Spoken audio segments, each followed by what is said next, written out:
(11장) 15절부터 19절까지 조금 내려야 될 것 같은데요. 마가복음 11장 15절부터 19절까지 제가 한 절씩 우리가 같이 교독하시겠습니다. 마가복음 11장 15절 먼저 읽습니다. 그들이 예루살렘에 이르니라. 예수님께서 성전에 들어가사 성전 안에서 사고 파는 자들을 내쫓으시고 돈 바꾸는 자들의 탁자와 비둘기 파는 자들의 의자를 뒤집어 엎기 시작하시매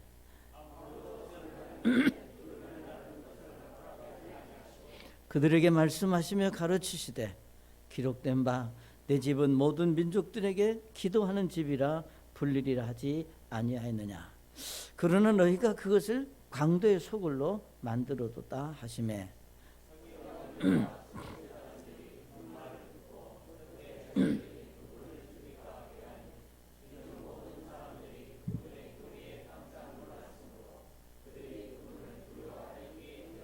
같이 읽습니다. 저녁이 되며 그분께서 도시에 나시니라. 아멘.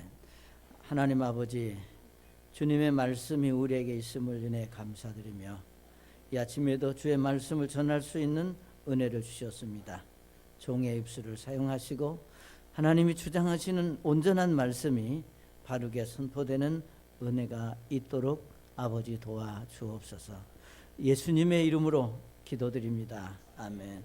자리에 앉으시겠습니다. 날씨가 상당히 덥습니다. 그래서 저희들이 제 생각은 가능한 한 우리가 예배 드리기 좋은 온도를 만들려고 애를 씁니다.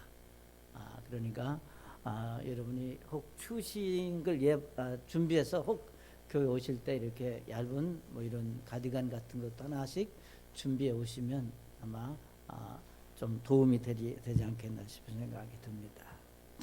자, 여러분이 오늘 보시는 말씀을 보시면 예수님께서 성전에 들어가셔서 몹시 분노하신 내용들을 우리가 보게 됩니다. 여러분이 잘 아시는 대로 예수님 당시에 유대인들의 삶을 지배하는 두 큰 기둥이 있습니다. 그 하나는 하나님의 말씀인 구약의 율법입니다. 그래서 이스라엘 백성들은 무엇을 하든지 음식을 먹든 어디 여행을 가든 결혼을 하든 물건을 하든 모든 삶의 원리를 구약 성경 율법에 근거해서 그들은 생활을 했다고 그렇게 우리가 볼 수 있습니다. 그런가 하면 또 아시는 대로 이제 성전이 있는데 우리가 성전은 이제 아시는 대로 하나님이 임재하신다고 하는 그런 상징적인 그런 의미를 가지고 있습니다. 그래서 오늘 우리도 물론 이 예배당에 예수님이 하나님이 계시는 건 아니지만 어쨌든 우리가 교회에 와서 앉으면 밖에 어디에 있는 것보다는 훨씬 더 우리 마음이 경건하고 안정되는 심령을 얻듯이 특별히 우리가 유대인들은 성전에 대한 중요성을 굉장히 강조하고 소중히 여겼던 것들을 우리가 성경에서 보게 됩니다. 그래서 그들은 성전에서 하나님과 만남의 장소요, 속죄의 장소요, 그리고 유대인들의 신앙의 어떤 중심이었다고 그렇게 우리가 말할 수 있습니다. 그래서 이제 아시는 대로 예수님도 유대인이었기 때문에 이제 예루살렘 성전에 가셔야 되겠고 여기 그래서 오늘 말씀하신 대로 이제 성전에 가셨다고 말씀을 했습니다. 우리가 성경을 읽어보시면 이제 이스라엘 사람들이 성전에 갈 때 여러분 교회 올 때 그냥 오시지만 이스라엘 백성들은 성전에 들어갈 때 우리가 출애굽기에 보게 되면은 그냥 들어갈 수 있는 것이 아니라 20세 이상이 되는 성인들에게는 그 돈을 내고 들어가도록 그렇게 말씀하신 것을 이것은 일종의 우리가 성전세라고 이제 말합니다. 그래서 우리 출애굽기 30장 13절에 보면은 이렇게 말씀을 했습니다. 그들이 드릴 것은 이러하니라. 곧 계수되던 가운데 드는 자마다 성소의 세겔에 따라 반세겔을 바칠지니 반세겔은 주의 헌물이 될지니라. 계수된 자들 가운데 드는 자 곧 20살이 넘는 자는 다 주께 헌물을 드릴지니라 이렇게 말씀을 했습니다. 그래서 이제 우리가 성전에서 이제 참 돈을 내게 했는데 이 성전에 내는 돈은 아무 돈이나 내는 것이 아니라 특별히 우리가 성전 안에서만 쓸 수 있는 화폐를 만들어서 성전에 돈을 내게 했습니다. 자, 그러니까 여러분 아시는 대로 이제 성전에 들어가고 싶은 사람들은 이제 뭐 아시는 대로 예루살렘 그러니까 이스라엘 안에만 있는 것이 아니라 외국에도 있고 다양한 사람들이 모여들어서 성전에 들어가려고 하니까 어떻게 이제 환전을 해야 되잖아요. 그러니까 우리가 항상 이제 아셔야 될 거, 환전할 때는 1대1로 똑같이 환전해 주면 좋은데 아시는 대로 환전할 때는 수수료라는 게 붙습니다. 그러면 얼마를 붙였는지 모르지만 이제 환전을 해서 이제 그 성전세를 내고 성전에 들어가도록 한 것을 우리가 이제 성경에서 보게 됩니다. 그래서 그 당시에 우리가 예수님 당시에 이제 사용했던 예를 들면 화폐는 우리가 로마에서 온 사람, 그 다음에 예를 들면 이스라엘 다른 지역의 유대에서 온 사람들, 이제 이런 사람들이 이제 환전을 하게 됩니다. 그리고 또 하나 아시는 대로 이제 성전에 이제 제사를 드리려고 하면은 제물이 있어야 되잖아요. 그래서 이제 제물을 가지고 와서 이제 성전에서 제사를 드리도록 그렇게 했습니다. 자, 그런데 사실은 예를 들면 외국 먼 나라에서 제물을 가지고 이제 예루살렘까지 가서 성전에 가서 제사를 드린다고 하는 것이 얼마나 번거롭겠어요. 그래서 이제 쉽고 편하게 되어진 것들이 뭐냐? 성전 내 안에서 이제 그 재물을 파는 그런 이제 일들이 일어나게 됩니다. 그러니까 자연적으로 여러분 보세요. 돈을 환전하는 게 수수료가 생기죠. 그 다음에 재물을 가지고 와서 이제 재물을 사는 재물을 사야 되고, 또 이제 가까이 있는 사람들은 자기가 스스로 재물을 가지고 와야 되는 가져오게 되는 그런 경우도 있는데, 여러분이 성경을 보시면 하나님 앞에 제물을 드릴 때 주의할 점이 있는데 아무 제물이나 드리는 것이 아니라 흠 없는 제물을 드리도록 했습니다. 자, 그러니까 가까이 있는 사람이 자기가 가지고 있는 제물을 가지고 왔는데 제물을 받는 그 제사장 레위 지파 사람들이 그걸 보니까 조금 약간 흠이 있으면 어떻게 되겠어요? 이건 빠꾸하고 성전 안에서 파는 걸로 교체하도록 이런 이제 제도들이 서서히 자리를 잡게 됐다 그 말입니다. 자, 그렇기 때문에 우리가 성전 안에서 이제 환전소가 생기고 재물을 사고 파는 그런 자판이 생기는 이런 상황에서 예수님이 성전에 올라가셨습니다. 자, 그래서 여기 예수님께서 그 성전에 올라가셔서 여기 불같이 분노하신 것을 우리가 성경에서 볼 수 있습니다. 자, 먼저 오늘 우리는 이 말씀이 예수님께서 왜 누구에게 분노하셨느냐? 첫째로 우리가 지도자들의 타락에 분노하신 것을 우리가 성경에서 볼 수 있습니다. 다시 말하면 아시는 대로 예루살렘 성전 안에는 예를 들면 그 당시 그 성전 예배를 주관하는 예를 들면 수제사장들도 있고 서기관들도 있고 이제 그 수제사장 밑에서 일하는 많은 그 레위 지파들이 이제 상주하며 성전에서 살고 있습니다. 자, 그런데 자 이들이 예를 들면 성전에서 이제 왜 다른 지역에서 이제 성전으로 하나님을 예배하기 위해서 오는 많은 사람들을 만나면서 뭘 보게 되느냐? 아시는 대로 이제 성전 방문객들이 예를 들면 매년 늘어나면서 환전하고 재물을 이제 팔고 하면서 뭐가 생기느냐 하면은 이제 그 보여지는 그러니까 돈이 떨어지는 그러니까 재물이 이제 더 많아지는 이런 것들을 우리가 이제 보게 됩니다. 여러분 혹 이제 그 우리 가지고 있는 성경 제일 뒤에 지도를 보면 어떤 것이 있는가 하면 예루살렘 성전을 이제 말할 때 한 우리 평수로 한 18,000평 정도 된다고 합니다. 그 성전 크기가.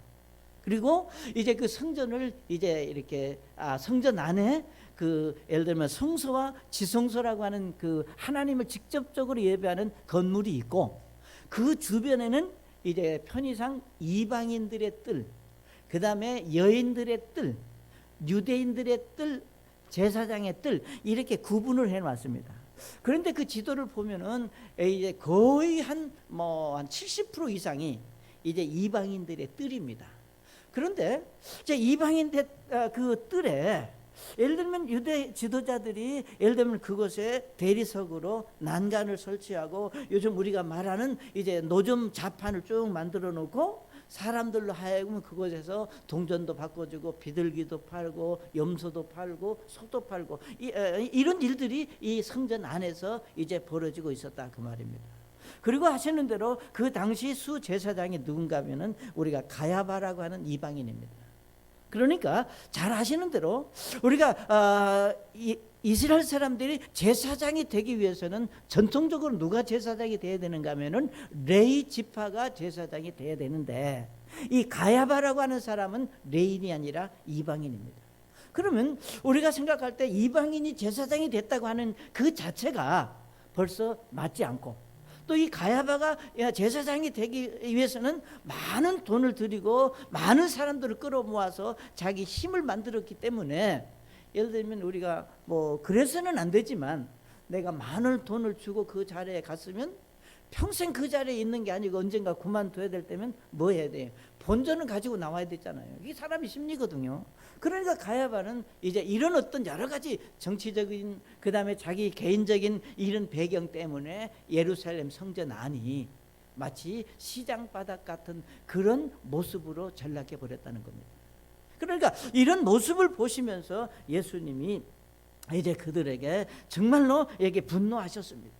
사랑하는 여러분, 저와 여러분이 잘 알고 있는 한 가지 사실은 이제 처음으로 예를 들면 솔로몬이 지은 이제 참 성전은 이런 성전이 아니었습니다. 그러니까 우리가 통상적으로 성전하면 솔로몬이 그 지은 성전만을 생각하는데 사실은 이 솔로몬이 지은 성전은 아시는 대로 우리 솔로몬이 이제 성전을 짓고 우리가 BC 587년에 우리가 바벨론의 느부갓네살이라고 하는 왕에 의해서 이 예루살렘 성전이 파괴됐습니다. 그리고 잘 아시는 대로 이제 유대에서 젊은 예를 들면 우리가 뭐 다니엘이라든지 이런 사람들을 바벨론으로 포로로 이제 잡혀가 가지고 이제 있을 때 그리고 이 바벨론이 계속해서 나라를 유지한 것이 아니라 아시는 대로 페르시아의 이 바벨론이 망합니다. 그리고 이제 페르시아가 정권을 잡은 다음에 이제 포로로 잡혀온 유대인들이 항상 뭘 생각하느냐?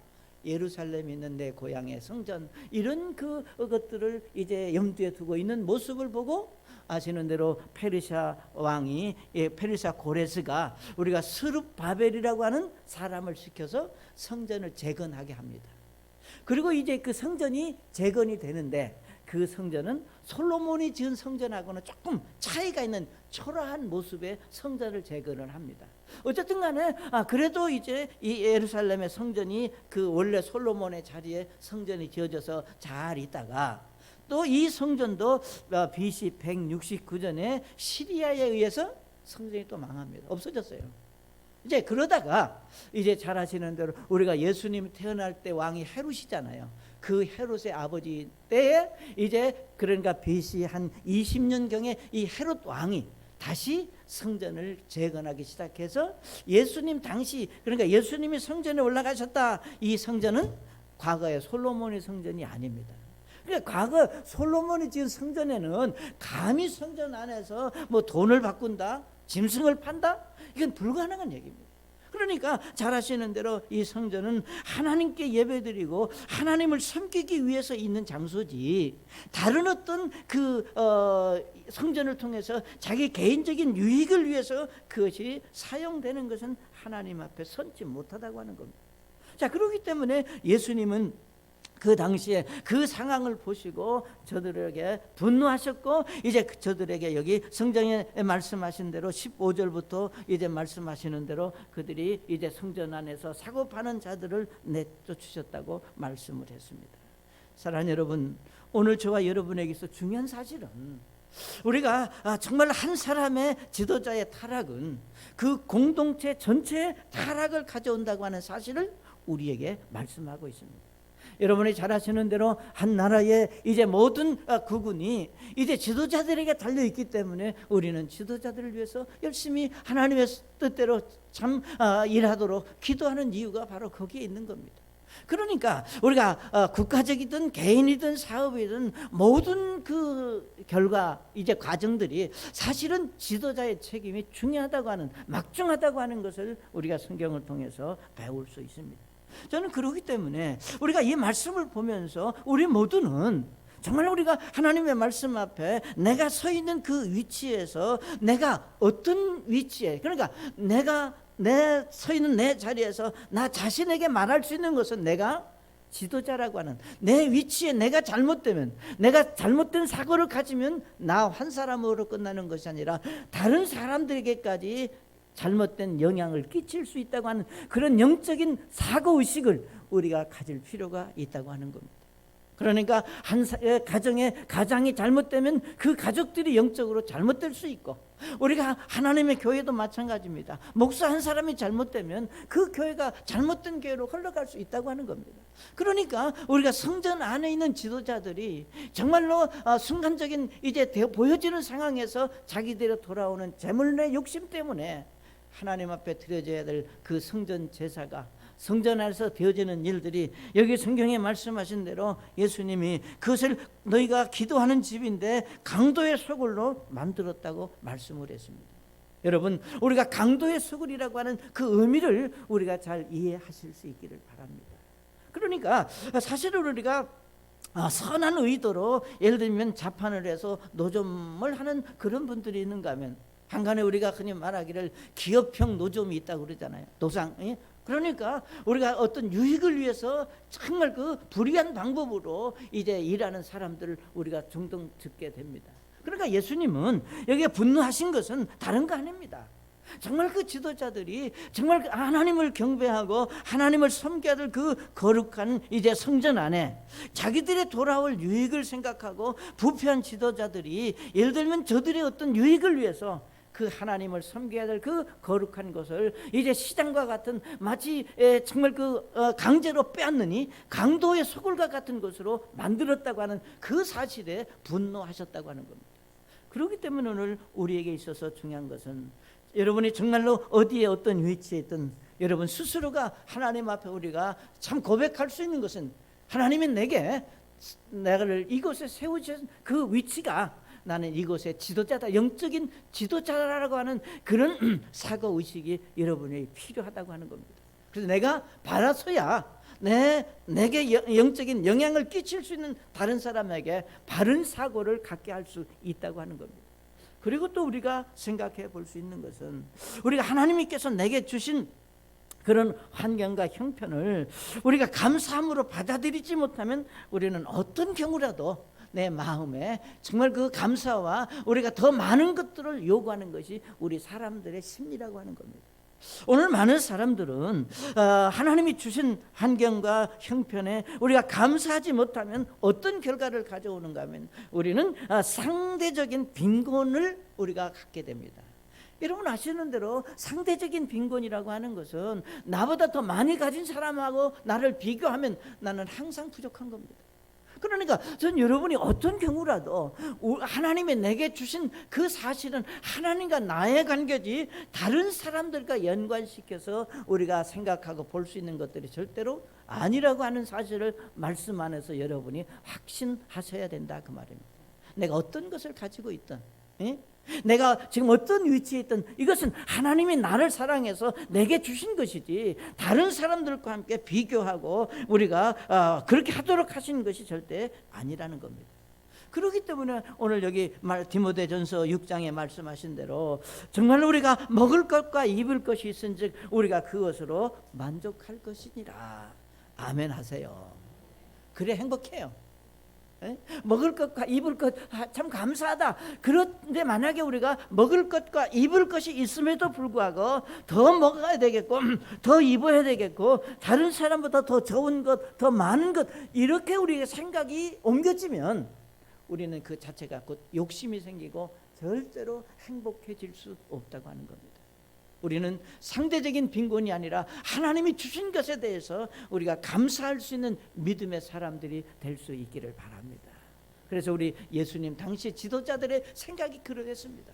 여러분 잘 아시는 대로 서기관이 될 수 있고 수제사장이 될 수 있고, 우리가 성전 안에서 참 레위 지파였기 때문에 성전 안에서 일할 수 있다고 하는 것은 그들의 특권이요 축복이었습니다.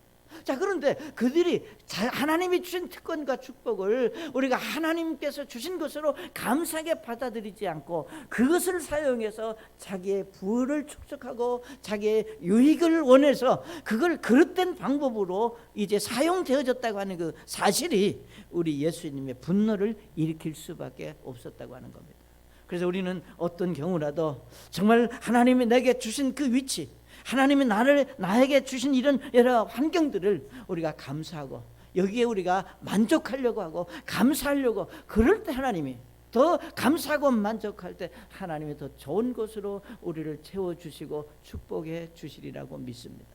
두 번째로 우리가 이 말씀에서 예수님이 분노하신 것은 성전 안에서 되어지는 일에 이제 분노하셨습니다.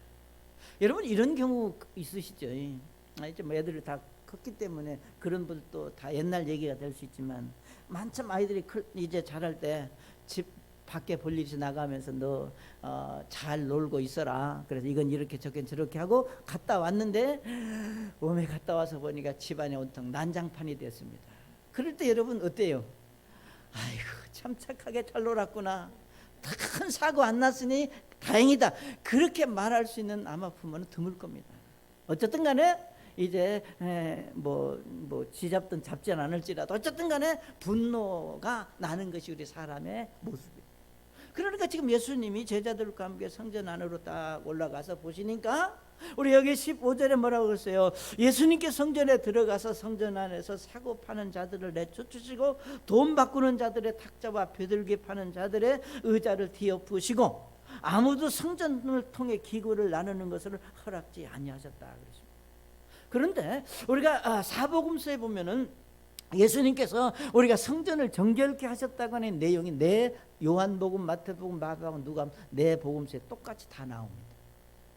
그러니까 그건 뭘 말하는가? 그만큼 이 내용이 중요하다고 하는 것을 우리에게 말씀을 하고 있습니다. 우리가 같은 내용을 기록한 요한복음 2장에서는 이렇게 말씀을 했습니다. 성전 안에서 소와 양과 비둘기 파는 자들과 돈 바꾸는 자들이 앉아 있는 것을 보시고 가는 노끈으로 채찍을 만드사 양과 소와 함께 그들을 다 성전에서 내쫓으시고 돈 바꾸는 자들의 돈을 쏟으시며 상을 엎으셨다 그랬습니다. 자, 우리는 이 사건을 보시면서 어떤 분들은 이렇게 말씀할 수 있습니다. 자, 예수님은 정말 온유하시고 사랑이 많으신 분인데 그 먹고 살기 위해서 어렵게 장사하는 사람들 그 자판을 꼭 엎으셔야만 했느냐, 이렇게 우리가 생각할 수도 있습니다. 자, 그렇지만 우리가 예수님께서 여기 이제 불호령을 내리신 것은 예를 들면 정말로 저들이 예를 들면 불의하고 잘못된 것들을 그냥 책망하고 저들의 그 문제를 지적해서 이제 뭔가 더 다른 일들을 못하게 하신 것이 아니라 정말로 이 말씀 속에서 예수님은 예를 들면 저들의 정말 잘못이 무엇인가를 깨닫게 하고 가르쳐 주시기 위한 하나님의 섭리가 이 속에 있다고 하는 것을 우리가 배울 수 있기를 바랍니다. 사랑하는 여러분, 여기 예수님이 무조건 분노하시고 우리가 잘못해서 채찍질하신 것이 아니라, 여러분 진정한 이제 사랑은 정말로 여러분이 그 사람을 우리가 사랑한다면 뭐예요? 우리가 죄를 덮어주고 죄를 버리게 죄를 덮고 그냥 무마시켜야 되겠어요? 아니면 죄를 지적하고 그 죄를 버리게 해야 되겠습니까? 그러니까 중요한 사실은 우리가 진정한 용서는 우리가 잘못을 못 본 척하지 않고 잘못의 대가를 치르게 하도록 하는 것이 그를 정말로 사랑하는 것이라고 하는 것을 우리가 이 말씀 속에서 배워야 됩니다. 그래서 우리 예수님의 분노는 우리가 흔히 말하기를 의로운 분노라고 얘기를 합니다. 정말로 오늘 많은 사람들이 예를 들면 잘못된 삶에서 의롭지 못한 행실에서 쉽게 벗어나지 못하는 이유가 주변 사람들이 그것을 모른 척하고 못 본 척 그냥 지나가 버리기 때문에 그런 잘못된 습관이 생활이 될 수 있다고 하는 겁니다. 그러니까 정말로 오늘 우리가 이 예수님께서 성전 안에서 되어지는 모습을 보고 우리가 분노하셨다고 하는 것을 통해서 우리가 예수 믿는 저와 여러분이 보고 배워야 될 것은 뭔가 하면은, 화를 내는 것은 하나님 앞에 선치 못하다고 하는 거 우리가 잘 압니다. 여러분이 무조건 확 화를 내는 거 하나님 앞에 온당치 못합니다. 그렇지만 우리가 불의한 죄 앞에서 의로운 분노는 꼭 필요하다고 하는 것을 우리가 이 말씀 속에서 배울 수 있습니다. 그래서 우리가 야단을 치고 분노하셨지만 예수님은 그 당 사람들의 예를 들면 마음의 상처나 재산의 피해를 주시지 않았다는 겁니다. 그러니까 그 사실에는 그 화가 나셨지만 그것 때문에 그 안에 있는 사람들에게 마음의 상처를 주고 예를 들면 수치심을 갖게 하고 우리가 도덕적으로 어떤 문제를 일으키신 것은 절대로 아니라는 겁니다. 우리는 잘 아시는 대로 예수님께서 예를 들면 소와 양과 비둘기 파는 것을 비난하셨고 성전세를 내도록 돈을 환전하는 것을 책망하셨고, 그리고 예수님은 이제 노끈으로 채찍을 만들어 양과 소를 내쫓았습니다. 자, 보세요. 오늘 많은 사람들이 예를 들면 정말 주변에서 일어나는 일들 때문에 우리가 쉽게 분노하면서 예를 들면 잘못을 지적하고 이제 말하면서 어떤 문제가 있는가 하면, 오늘 우리가 수단 방법을 가리지 않고 그 사람의 생업마저 망하게 하는 일들을 우리가 종종 보게 됩니다. 예를 들면 요즘 가끔 신상털이라는 얘기들이 많이 나오잖아요. 그러니까 분명히 잘못했고 지탄을 받아야 될 일이지만 그 잘못된 것 때문에 다른 데까지 피해를 보고 가족들까지 영향을 받고, 그것은 우리 의로운 분노가 아니라는 겁니다. 그렇기 때문에 정말 우리는 의로운 일을 한다고 지나친 의협심이 발동해서 사람에게 상처를 주고 도덕적으로 수치심을 갖게 하고 그 이제 가정이나 그 직장이나 이런 것까지 온전히 그냥 까발려 가지고 사람들이 아주 그냥 수치심을 갖게 하는, 그것은 결코 올바른 방법이 아니라고 하는 겁니다. 사랑하는 여러분, 오늘 예수님의 분노하셨지만 피해를 주고 마음에 상처를 주는 분노가 아니었습니다. 그리고 이제 사실은 그렇게 하셨지만 우리가 재산상의 손해를 끼치거나 그것도 아니었습니다. 그러니까 예수님이 예를 들면 잘 보시면 소나 양을 파는 그런 것들은 여기 성경에 말하는 소나 양과 비둘기 파는 것을 비난하시고 그 상을 엎었습니다. 그러니까 아시는 대로 소가 양이나 이런 것들이 설령 도망갔다 할지라도 언제든지 그 주인은 자기의 물건을 찾아올 수 있습니다. 그래서 성경에 보면 동전상을 엎었는데 동전을 주스면 돼요. 그런데 예수님이 예를 들면 하시지 않은 것이 있는데, 우리 요한복음 2장 16절에 보면 비둘기 파는 자들에게 이르시되 이것들은 여기서 가져가고 내 아버지 집을 장사하는 집으로 만들지 말라 그랬습니다. 그러니까 다른 것은 다 엎으셨는데 비둘기를 담근 그 상자는 엎으시지 않고 그 주인에게 가지고 빨리 가라. 그러니까 보세요. 예수님이 노끈으로 채찍을 만들었다고 그러는데, 노끈이라고 하는 그 성경에서 말하는 노끈은 우리로 말하면 뭐 밧줄을 만드는 어떤 그 야자 열매 그 줄기라든가 뭐 이런 것들을 이제 꼬아서 말하는 겁니다. 그러니까 사실은 그냥 이것은 분노하고 진노하는데 어떤 상징적인 것이지 그것이 후려쳐 가지고 뭐 상처가 나고 그 정도는 아니라는 거예요. 그러니까 우리는 이런 여러 가지 사실을 보면서 예수님의 분노는 재산을 축내지 않으시고 잘못된 사람의 인격도 소중하게 다루셨다고 하는 사실을 우리가 보게 됩니다. 사랑하는 여러분, 오늘 우리가 사는 그 시대는 그 어느 때보다도 인격과 그의 어떤 그 마음의 어떤 상처, 그 개인이 가지고 있는 이런 여러 가지 것들을 우리가 소중히 여기는 시대입니다. 예수님은 어떤 경우라도 무엇을 잘못했든지 그러하여금 정확하게 그것을 죄를 지적하고 그것을 버리게 하신 것이지 그의 상처를 주고 마음에 고통을 주는 그런 분이 아니었습니다. 오늘 여러분의 삶 속에서 우리가 의로운 분노는 우리가 상대방에게 상처를 주거나 재산의 손해를 보게 하는 것이 아니라 자신의 잘못을 보게 하는 것이다. 그래서 우리가 마땅히 믿는 그리스도인들이 참 의로운 분노를 필요한데, 그 분노는 바로 예수님과 같은 그런 심령으로 우리가 분노하시고 그 죄를 지적하시고 잘못한 것을 이제 교정하도록 가르치는 그런 믿음의 사람들이 될 수 있기를 바랍니다. 세 번째로 우리가 이 말씀에서 볼 수 있는 것은, 그러면 예수님께서 이렇게 분노하신 이유가 진짜 원인이 뭐였겠느냐? 자, 여기 우리가 15절에 보시면 이렇게 말씀을 했습니다. 그들이 예루살렘에 이르니라 그랬는데, 여기서 말하는 그들이 누구냐면은 예수님의 제자들입니다. 자, 우리가 이 마가복음 11장 15절을 말씀하기 전에 12절에 어떤 내용이 나오는가 하면은, 이제 길을 가다가 예수님께서 시장하셔서 무화과 나무를 보셨는데 열매 없는 무화과 나무를 보시고 열매가 없기 때문에 그 나무를 이제 저주하셔서 그 나무가 말랐습니다. 그리고 여기 20절부터 보시면 그 나무를 베드로가 보고 예수님에게 묻습니다. 여기 20절에 보시면 그들이 지나갈 때 그 나무가 뿌리채부터 말라버린 것을 보고 베드로가 기억이 나서 그분께 이르되 선생님이 보소서, 선생님께서 저주하신 무화과 나무가 말라버렸나이다. 그러니까 마가복음 11장 15절부터의 사건은 앞에서 무화과 나무의 사건의 중간에 끼어 있습니다. 그리고 예수님은 그 사실들을, 무화과 나무의 사건도 제자들에게 뭔가 가르치시기 위해서 하신 말씀이라면, 이 성전 안에서 분노하신 것도 같이 가는 제자들이 그것을 보고 배우라고 말씀을 하셨습니다. 자, 한번 생각해 보세요. 자, 예수님과 제자들이 성전 안으로 쭉 들어갔는데 예수님이 그것을 보시자마자 노끈으로 채찍을 만들어서 막 이렇게 할 때 제자들의 모습이 어떻겠어요? 놀래기도 하고, 왜 그러셨을까, 왜 그럴까 당황하기도 하고, 굉장히 뭐라 그럴까, 제자들이 보고 느끼는 그 순간 그 현장에서 저들이 많은 것을 보고 배웠으리라고 그렇게 저는 믿습니다. 사랑하는 여러분, 오늘 성경은 우리에게 무엇을 말하는가 하면, 오늘 저와 여러분에게 있어서 이제 예수님이 들어가셨던 성전은 우리하고는 별 의미가 없습니다.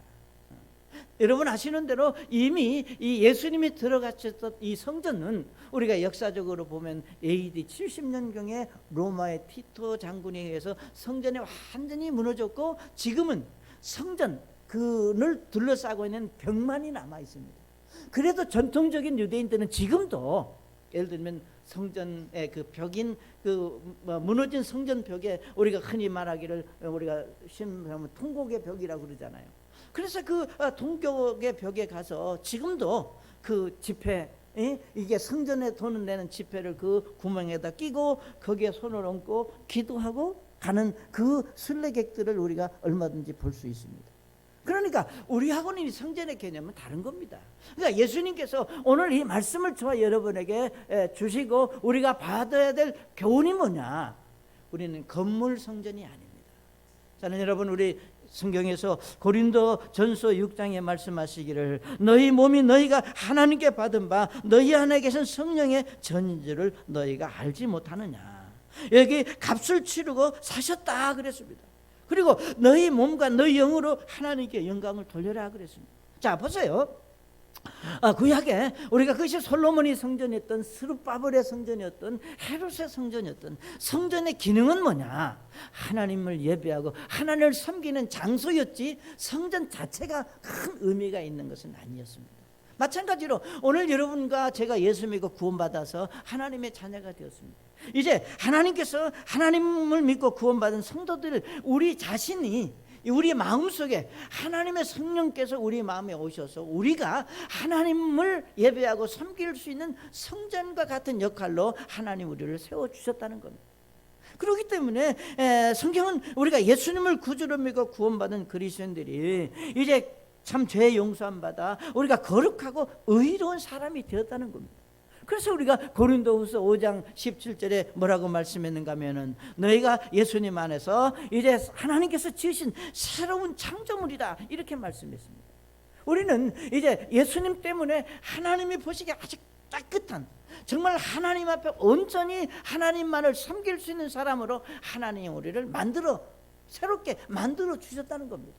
그러니까 하나님이 새롭게 만들어 주신 우리가 이제 성전의 기능이 하나님을 예배하고 섬기는 것이 성전의 기능이듯이, 예수 믿고 구원받은 그리스도인들이 우리가 새롭게 우리를 창조하신 것은 너희 몸과 영으로 하나님께 영광을 돌려라, 하나님을 섬기는 그런 몸이 되라, 되도록 하기 위해서 우리 안에 성령을 보내서 우리를 그렇게 만들어 주셨다 그 말.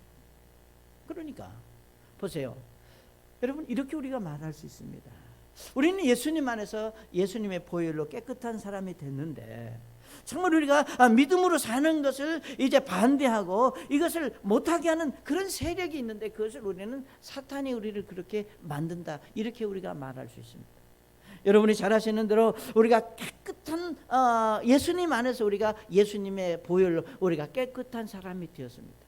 그런데 그 깨끗한 그곳에 예를 들면 우리가 사단이 가끔 하나씩 어떤 오물을 떨어뜨려 넣어서 그 깨끗해진 우리가 이제 점점 더러워지는 모습으로 변해가도록 사단은 유혹하고 있다 그 말입니다. 그래서 우리가 사단은 할 수만 있다면 구원받은 사람들이 믿음으로 살지 못하도록 하나님을 예배하고 섬기지 못하도록 다양한 제도적이든 환경적이든 우리가 상황이든 이런 것들로 인하여 우리가 하나님을 예배하고 섬겨야 될 우리 몸이 그렇지 못하도록 역사하고 유혹하는 시대에 저와 여러분이 살고 있습니다. 사랑하는 여러분, 사단의 방해는 우리가 듣고 배운 하나님의 말씀대로 우리가 순종하며 살지 못하도록 방해하고 있습니다. 여러분이 이제 성경을 읽어보시면 예수님 당시에 이제 눈에 그 가라지가 있는 것을 추수 때가 다 됐는데 우리가 가라지가 있는 것을 보시고 이제 뭐라고 그랬습니까? 예수님 비자들 내가 가서 저걸 뽑겠다고 그러는 게 예수님 그냥 둬라. 마지막 때까지 그냥 놔두라. 그러면서 그 가라지는 사단이 심어놓은 거다 그렇게 말씀했습니다. 우리가 성경에서 말하는 가라지라고 하는 것은 우리가 시골에 농사 짓는 분들은 잘 아시는데 논에 피 있잖아요.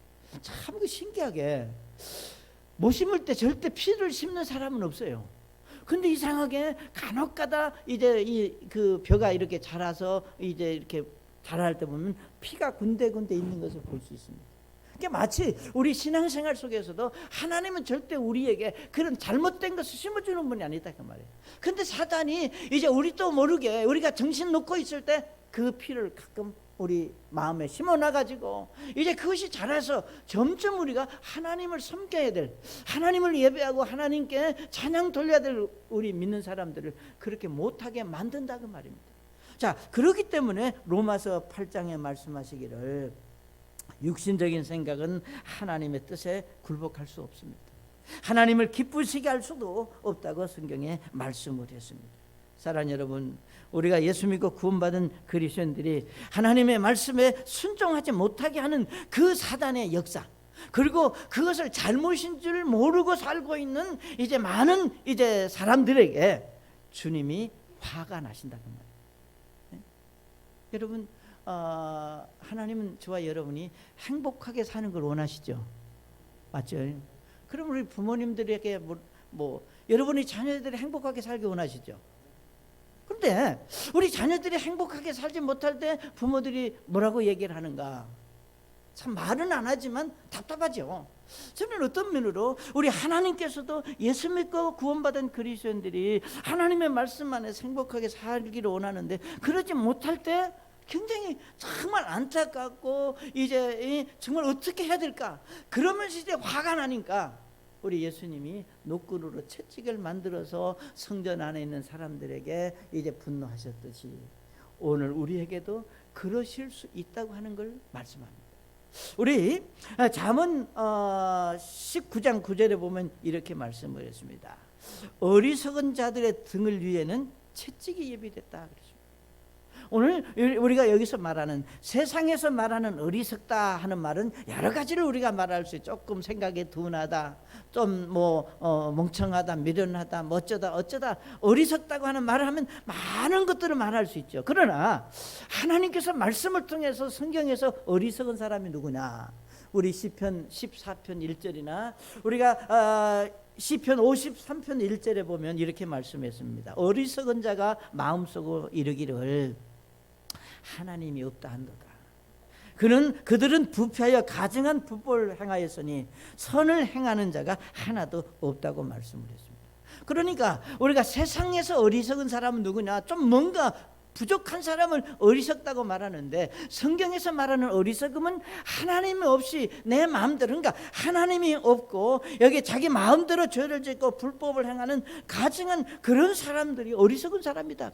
그러면 우리가 어리석은 사람을 위해서는 뭐가? 하초리, 여기 성경에 말하기를 채찍이 예비됐다 그랬고, 우리가 잠언 22장 15절에 보면은 우리가 만약에 어린아이가 어리석음이 있다면 채찍이 그 어리석음을 멀리 물리친다 그랬습니다.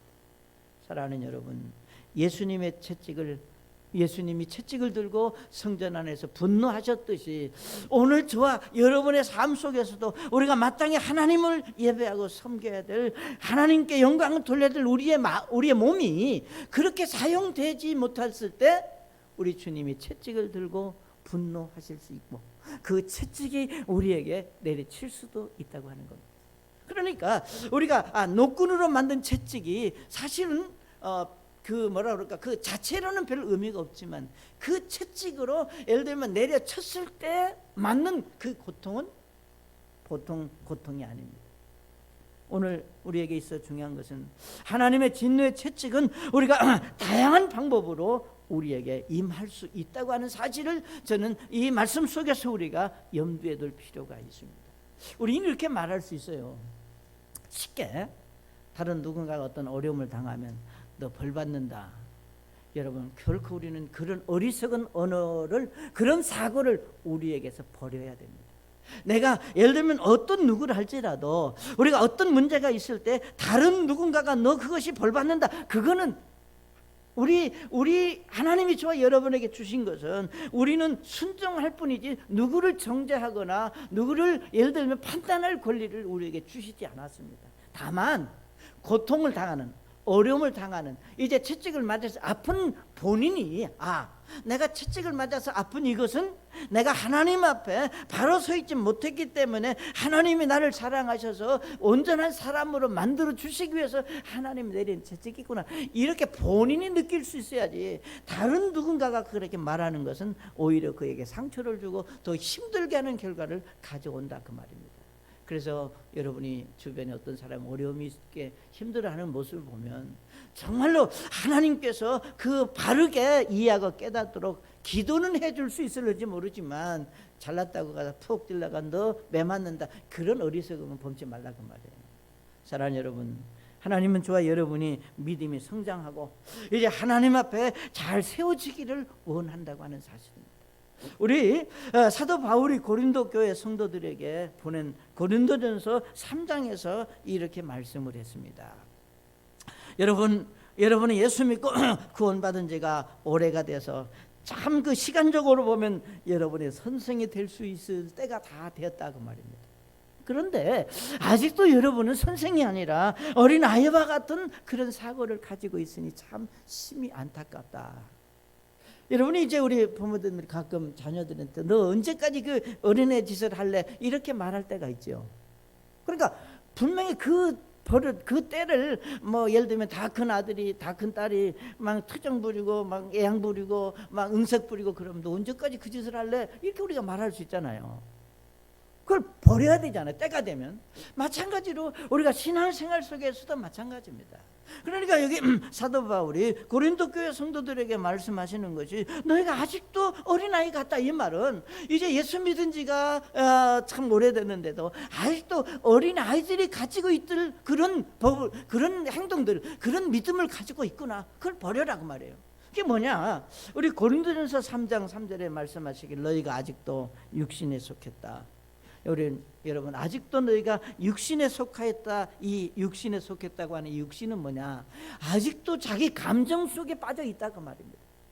아직도 자기 생각대로 이제 생각하고 말하는 어리석음이 있다 그런 얘기예요. 사랑하는 여러분, 예수 믿고 구원받은 우리는 무슨 말을 하든지 무슨 생각을 하든지 내 생각, 내 감정으로 말하는 것이 아니라 하나님께서 말씀하시는 말씀대로, 하나님께서 생각하라고 하는 생각, 성령께서 가르쳐 주는 대로 생각하고 말하고 행동하는 사람이 되어야 합니다. 내 생각대로 사는 사람이 아니라. 그래, 아직도 너희가 육신에 속했다고 하는 말은 바로 그런 겁니다. 감정, 아직도 네 감정이 있다. 너희 가운데 시기와 다툼과 분열이 있으니 너희가 육신에 속하여 사람들처럼 걷지 아니하냐. 여기서 말하는 사람들처럼이라고 하는 것은 너희가 아직도 예수 믿지 않는 사람들과 똑같은 사고를 가지고 있구나. 그러니 너희가 아직도 어린아이다. 이걸 버리라고 말입니다. 이것이 바로 오늘 저 여러분에게 우리 주님께서 말씀하시고자 하는 교훈입니다. 물리 다 완벽할 수 없습니다. 우리 완전할 수 없습니다. 아직도 우리는 여전히 부족한 거 사실입니다. 그러나 여기 사도 바울이 고린도 교회 성도들에게 너희가 아직도 어린아이 같다, 이 말씀과 같이 아직도 하나님께서 저 여러분을 보실 때 아직도 우리가 버리지 못한 연약함이 우리에게 있다면 언젠가는 그 연약함을 버리도록 하시기 위해서 우리 주님이 채찍을 들으실 수도 있다, 그 말입니다. 자, 그러면서 여기 말씀하신 대로 시기와 예를 들면 다툼과 분열이라고 그랬습니다. 여러분, 시기 질투 없는 사람은 이 세상에 아무도 없어요. 다 있습니다. 그러잖아요. 이 시기 질투를 다른 말로 말하면 욕심이고 이 어떤 자기 욕구입니다. 그러니까 정말로 우리가 시기와 질투와 분열을 이제 우리가 버리고 성장하려고 하는 것은 결국은 뭔가 우리가 예수님의 마음을 갖지 않으면 불가능합니다. 그래서 우리가 어떻게 하면은 내가 우리의 삶 속에서 이제 예수님의 마음을 가져야 될 것인가, 예수님이 가르쳐 주신 교훈대로 내가 살 수 있을까, 말할 수 있을까, 생각할 수 있을까를 볼 수 있어야 됩니다. 그래서 우리의 마음의 시기와 다툼이 하나 되지 못하게 하는 그런 것들이 있다면 아직도 우리는 믿음이 어린아이와 같은 믿음이다. 우리가 성장해야 되지 않겠습니까? 그래서 예수님은 이제 베드로는 이제 우리가 믿음이 성장해야 될 저와 여러분에게 교훈하시기를 베드로전서 2장 1절에 이렇게 말씀을 했습니다. 그러므로 모든 악의와 모든 교활함과 위선과 시기와 모든 비방하는 말을 버리고, 다 버리고 싶지요. 그러니까 여기 말씀하신 대로 교활과 악의와 교활함과 위선과 시기와 비방하는 말을 버리고 싶은데 버려지지 않는 것이 오늘 우리의 삶의 고통입니다. 내가 참 믿음으로 살고 싶고 하나님의 말씀대로 살고 싶은데 그렇게 안 되는 것이 우리의 아픔이다, 그 말이에요. 자, 그런데 우리가 베드로는 계속해서 그 위선과 비방하는 말을 버릴 수 있는 방법이 뭐냐? 2절에 보면 새로 태어난 아기들로서 말씀의 순수한 젖을 삼어라. 이것은 너희가 그 젖으로 말미암아 성장하게 하려 함이라. 너희가 주의 은혜로우심을 맛보았으면 그리하라 그랬습니다. 아주 쉬운 비결이 이런 겁니다. 여러분, 이제 오염된 물을 만약에 깨끗한 물로 바꾸려면 두 가지 방법이에요. 하나는 완전히 쏟아버리고 어떻게 해요? 새로운 걸 받는 방법이 하나 있고, 이제 그것이 안 되면 계속 어떻게 새로운 물을 거기서 부으면 이제 병에 넘쳐서 이제 오염되고 섞였던 물이 점점 빠져나가고 전국에는 깨끗한 물로 그 병이 채워질 것입니다.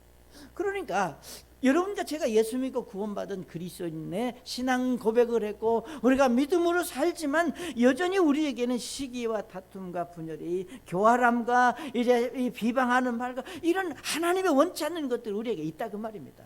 이제 이것을 하루아침에 내가 딱 버리려고 하면은 방법은 하나밖에 없어요. 물을 완전히 버리듯이 내가 죽으면 끝납니다. 죽은 사람은 어떤 경우라도 시기 질투가 없어요. 그러나 우리가 그럴 수 없잖아요. 그럴 수 없기 때문에 여기 2절에 말씀하신 대로 하나님의 순수한 말씀에 젖을 사모해라. 이 순수한 젖이라고 하는 것은 하나님의 말씀을 말하는 겁니다. 이 하나님의 말씀으로 말미암아 내가 믿음이 성장하면 자연스럽게 그런 것들을 우리가 버릴 수 있다, 그 말입니다. 그렇기 때문에 여러분이 어떤 위치에 있든지 간에 아직도 여러분의 감정이 먼저 나오고 어떤 일이 있으면 그냥 시기가 나고 어떤 일이 있으면 질투가 생기고 어떤 상황을 보면 그냥 예를 들면 막 함부로 말을 하게 되고 여러분 그렇잖아요. 평소에는 좋은 말마다 성질나면 욕하는 사람들이 있어요. 그러니까 어떤 경우라도 하나님이 보시기에 선치 못한 것들이 내게 있다고 하는 것은 아직도 내가 믿음이 성장해야 될 사람이다. 나는 아직 다 성장한 사람이 아니라 아직도 내가 성장할 사람이다. 아직도 내가 변화될 사람이다. 아직도 내가 고쳐야 될 사람이다. 이런 의식을 갖고 하나님 앞에 말씀으로 나가 참 바꿔지고 변화되기 원합니다라고 하는 고백이 여러분에게 있으시기를 바랍니다.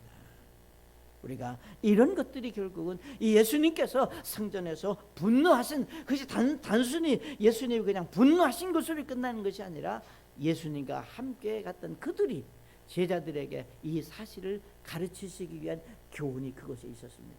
오늘 우리 성정된 하나님의 영이 거하는 우리 몸을 가진 우리 그리스도인들이 우리 삶 속에서 정말로 하나님이 원하는 사람으로 계속해서 성장하고 변하고 달라지기 위해서는 여러분 순수한 젖과 같은 하나님의 말씀이 여러분 속에 역사하시고 받아들여지는 축복이 있으시기를 바랍니다.